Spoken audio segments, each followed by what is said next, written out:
Bonjour à tous, bonjour à toutes. Alors aujourd'hui, comme tous les mercredis, je reviens avec un projet à vous présenter avec une petite technique nouvelle.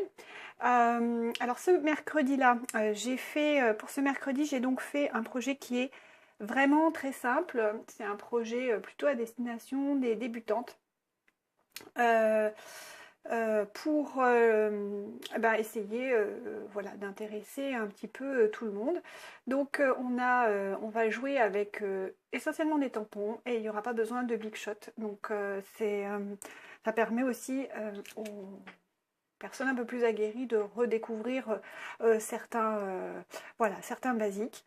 Euh, Juste pour vous dire aussi que j'ai vraiment longuement hésité sur le thème de cette vidéo d'aujourd'hui, mercredi, parce qu'en fait, samedi, j'étais à Onstage à Paris pour le congrès annuel de Stampin' Up.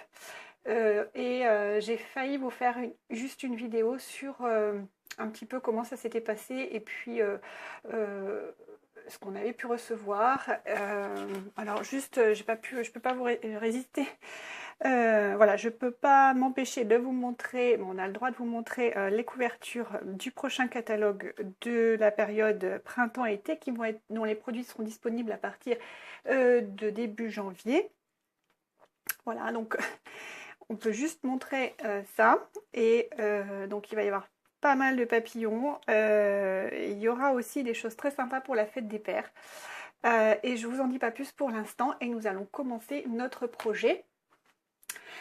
Alors, j'ai réalisé plusieurs cartes. Ce sont des cartes qui sont assez simples, comme je disais, mais voilà, qui font quand même leur effet.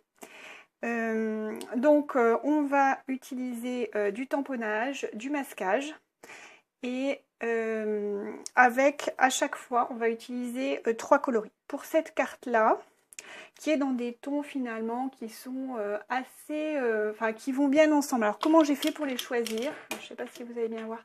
Il y a de la lumière aujourd'hui, mais je ne sais pas si ça va être bien, voilà, si ça va bien être transmis. Donc comment j'ai fait pour choisir? Eh bien, chez Stampin' Up, on a une sorte d'aide à la couleur.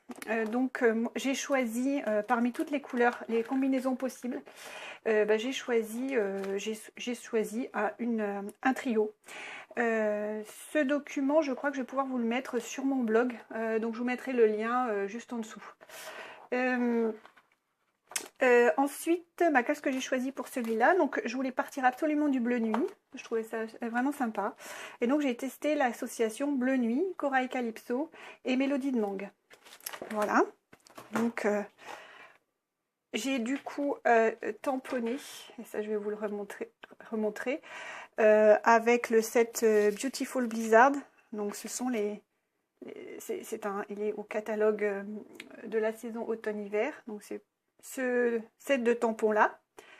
Et j'ai tamponné ton sur ton avec de l'encre bleu nuit sur une cardstock bleu nuit. Ensuite j'ai fait un matage avec le papier corail calypso et ensuite donc j'ai réalisé le petit sapin. Et puis j'en ai fait une autre là du coup en utilisant du papier de la série design et j'ai mangé le nom. Et j'ai réutilisé leur couleur pour réaliser le sapin, donc en calico coquelicot et en gris granit. Voilà, et aujourd'hui nous allons faire une carte dans les couleurs, alors un peu plus traditionnelles de Noël, à savoir, j'ai pris du rouge, de la grenouille guillerette, et puis je vais reprendre mon bleu nuit ici. Voilà. Pardon. Voilà, donc avec ces 3 couleurs, on va réaliser cette carte. Alors, pour réaliser cette carte, comme d'habitude, vous allez avoir besoin d'une base de carte qui mesure 21 cm par 14,8 cm et vous faites votre pli à 10,5. On replie, vous avez votre base. On va commencer, donc ensuite, pardon, pour réaliser voilà la partie bleu nuit là, donc j'ai pas changé de couleur hein, pour pas perturber. Donc on va rester en bleu nuit et c'est un papier qui mesure 10,5 cm par 7 cm. Le papier de matage sera en rouge et mesurera 11 cm par 7 cm. Et nous allons faire nos tamponnages sur un papier murmure blanc de 10,5 cm par 6,5 cm. Alors commençons par le tamponnage du papier bleu nuit. En fait, ça va vous permettre, on va ainsi faire une sorte de papier design maison. Ce qui permet finalement, dès que vous avez un set de tampons, ça vous permet d'agrémenter, de faire du papier design de tous vos papiers, cardstock, de toute votre cardstock. Et on tamponne de façon aléatoire.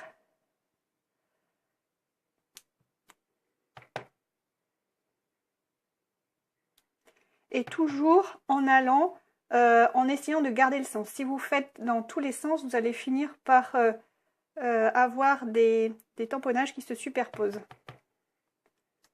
Donc on essaie de suivre ce qu'on a déjà fait et de se mettre dans les trous. Voilà. Alors, donc pour continuer, on va faire donc le sapin. Moi, j'ai utilisé le quadrillage des papiers de brouillon Stampin' Up parce que je les trouve très pratiques à utiliser, mais vous pouvez très bien utiliser votre quadrillage aussi de votre plan de travail. Le but est de trouver le milieu et de placer votre feuille de façon à ce que la grande ligne noire, que vous ayez un repère permettant de vous mettre facilement en évidence le milieu. Vous allez ensuite prendre des post-it. Il vous en faudra 5 au total. Un en bas, 2 sur les côtés. Voilà. Et on va commencer par placer son post-it. Alors, moi j'ai commencé, donc je vais faire le zoom pour que vous voyez bien. Je le place d'abord celui du bas, parce que j'en ai besoin que d'un seul, qui me permet aussi de maintenir le papier. Alors je le place et je vous explique. Donc en fait je l'ai mis juste, vous voyez, la cardstock dépassait un petit peu des pointillés. Donc j'ai mis le post-it juste au niveau de la ligne des pointillés. Et donc ça va me faire le bas, la base de mon sapin. Ensuite, pour faire le cône, je vais utiliser une règle. Il va falloir qu'elle soit alignée entre le milieu du haut de la carte avec le coin inférieur gauche de la carte. Et là-dessus, je place les post-it. Je les aligne.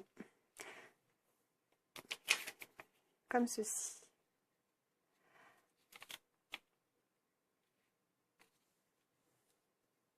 Donc, pareil de l'autre côté. Alors, on ne voit plus très bien la partie milieu, mais on imagine qu'elle est par là. Et je replace mes post-it. J'ai essayé de faire ça avec du washi tape, mais inconvénient, c'est que j'ai arraché le papier. Alors, je ne sais pas si c'est parce que je ne sais pas m'y prendre, mais bon, en tout cas, avec les post-it, ça marche bien. Et puis, voilà, tout le monde a des post-it chez soi. Alors, je suis partie en grenouille lirette. Et je vais le faire. Je vais faire cette grenouille lirette. Je vais le mettre sur le bas du sapin.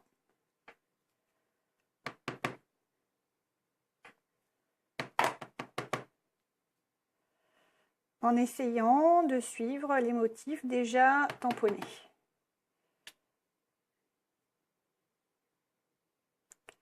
Et j'aimerais quand même rappeler le rouge en haut, donc je vais laisser une petite place pour le rouge.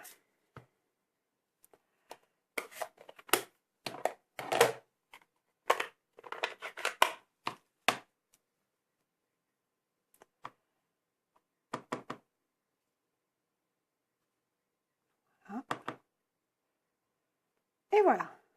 Ouais, un peu raté. Bon, on mettra des petites perles. Ok. Et voilà, maintenant on n'a plus qu'à enlever et découvrir un petit peu ce que ça donne. Et là, vous avez un sapin de Noël stylisé.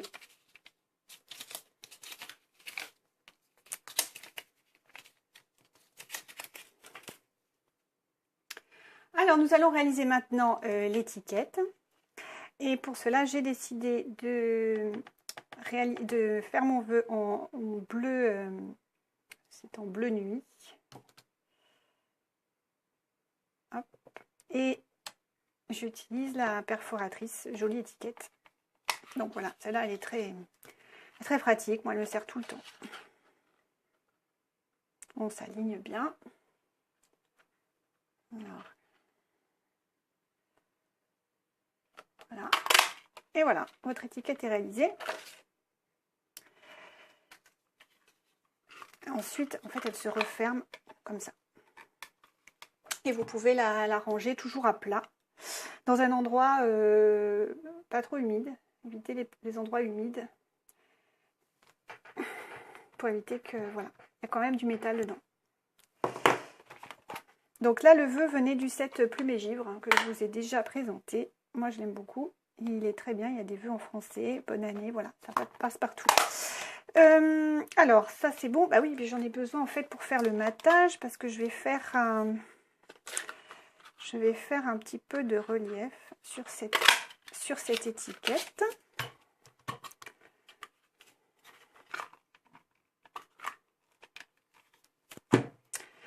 Et comme on va faire, en fait, je vais faire une sorte d'ombre. Alors là, j'ai mis en rouge. Je ne sais pas si c'est une très bonne idée. On verra. Vous me direz. Et donc, je partage mon étiquette en deux. Ensuite, je vais utiliser de la colle.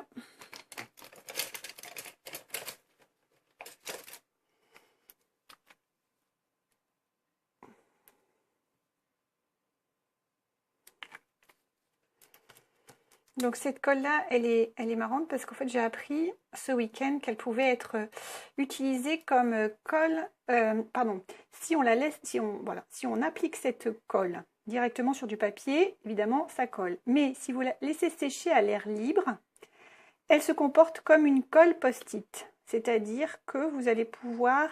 alors j'ai réfléchi, finalement je pense qu'on peut faire, on doit pouvoir, ça doit pouvoir être utilisé pour faire des fermetures, pour permettre de fermer des petites boîtes.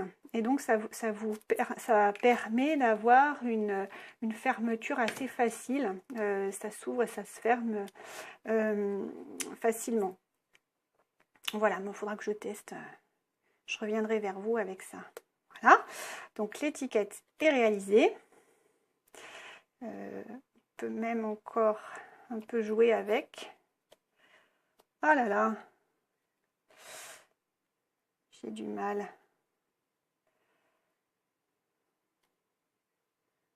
À l'ajuster. Ça va venir. Voilà.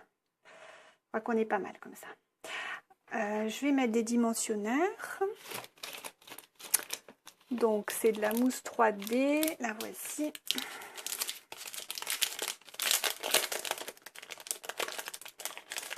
Donc ça c'est des cartes qu'on peut faire à la chaîne, on peut en faire des dizaines, ça va très vite et puis ça ne demande pas beaucoup de matériel ni d'investissement, c'est quelque chose qu'on peut faire tout de suite dès le départ. Alors, où est-ce que... Voilà.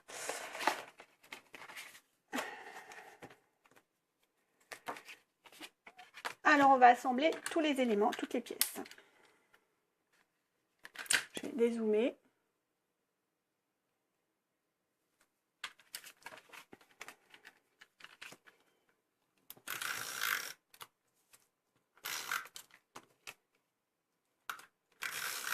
Alors si vous vous posez la question de savoir quelle est l'épaisseur du trait du scotch, je vais le mesurer, je vais vous le donner parce qu'on m'a posé la question et je ne savais pas trop. Donc je vais vous dire ça tout de suite.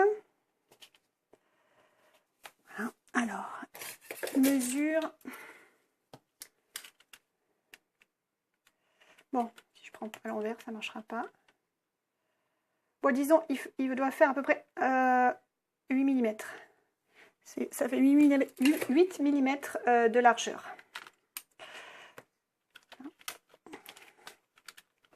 Alors, pareil, ensuite, alors oui, là, j'avais tamponné une deuxième fois. Il y a un côté comme ça.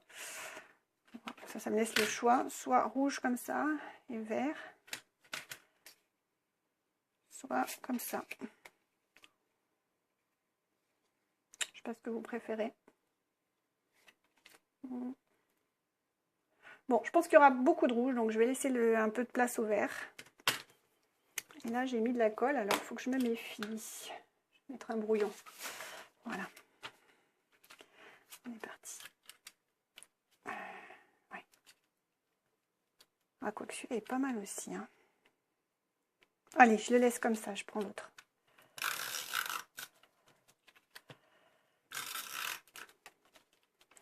Voilà, et en fait, je vais peut-être vous montrer ce que ça donne. Votre colle est bleutée. Voilà, ça fait des traces bleutées. Comme ça, vous savez où vous êtes passé.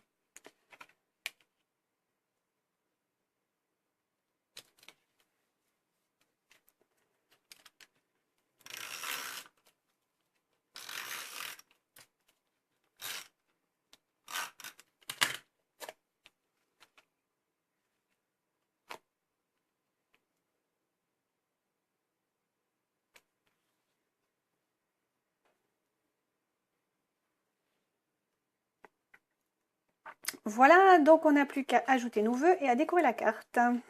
Alors, notre vœu est juste là.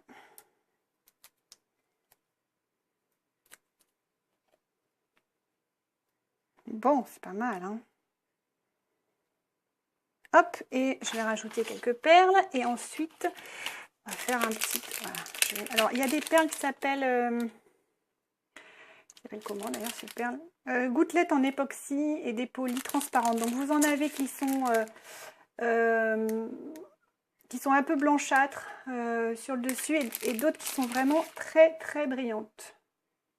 Allez, on va prendre des très brillantes. Et je vais prendre mon outil touche à tout.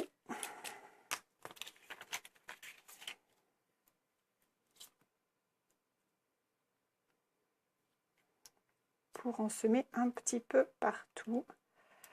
Hop. Voilà. Alors, avant de terminer complètement, moi ce que j'aime bien faire, c'est rajouter des petites choses. Ça, je ne vous avais pas montré sur l'autre carte. Vous pouvez aussi tamponner après le coin pour rappeler le thème du dessus. Donc ça, on peut le faire. Je vais juste récupérer le tampon. Voilà, ça fait un joli fini, un joli rendu au final. Alors, on est reparti en rouge. Voilà, je vais faire je vais laisser, comme j'avais mis le rouge en bas, je laisse le rouge en bas pour qu'il y ait une cohérence. Et ensuite, on passe à la grenouillette.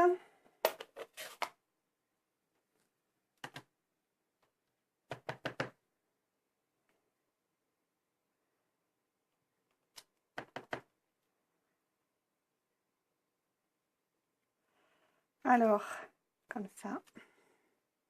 Et peut-être quelques-unes ici. Voilà. Bon. Et ben, votre carte est finie. Voilà. Alors, j'espère que tous mes modèles vous auront plu, vous auront inspiré. Je vous les remets ici pour une dernière fois.